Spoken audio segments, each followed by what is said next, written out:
பொன்முடி வழக்கில் வசமாக சிக்கிய மு.க. அழகிரி. கதரும் ஸ்டாலின்.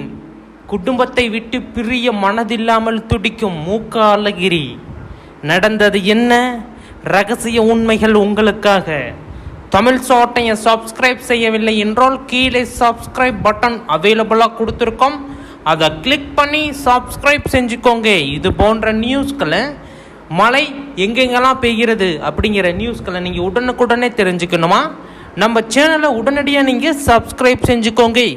ரகசியமாக கிடைத்த தகவல். விரைந்து ஓடிய மு.க. அழகிரி. என்ன அப்படின்னு பார்த்தீங்க அப்படின்னா, இப்போ பார்த்தீங்க அப்படின்னா பொன்முடியை கைது செய்கிறாங்க. 2012 போட்ட வழக்குக்கு இப்போ கைது செய்கிறாங்க. உடனே பார்த்தீங்க அப்படின்னா மு.க. அழகிரி விரைந்து செல்றாரு பொன்முடியோட வீட்டுக்கு. என்ன ஏது அப்படின்னு சொல்லிட்டு, என்ன ரகசியம், என்ன உண்மை அப்படின்னு சொல்லிட்டு தெரியல. ஆனால் பார்த்தீங்க அப்படின்னா விரைந்து செல்கிறார். அதனால் பார்த்தீங்க அப்படின்னா அந்த வழக்கானது மு.க. அழகிரி மேலே பாயறதுக்கு உண்டான வாய்ப்பு இருக்குது.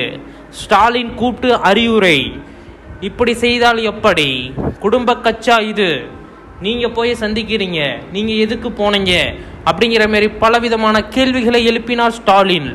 அதற்கு மு.க. அழகிரி, நான் ஒன்றும் செய்யவில்லை, நான் சும்மாதான் போனேன் அப்படின்னு என்று கருத்து கூறியுள்ளார்.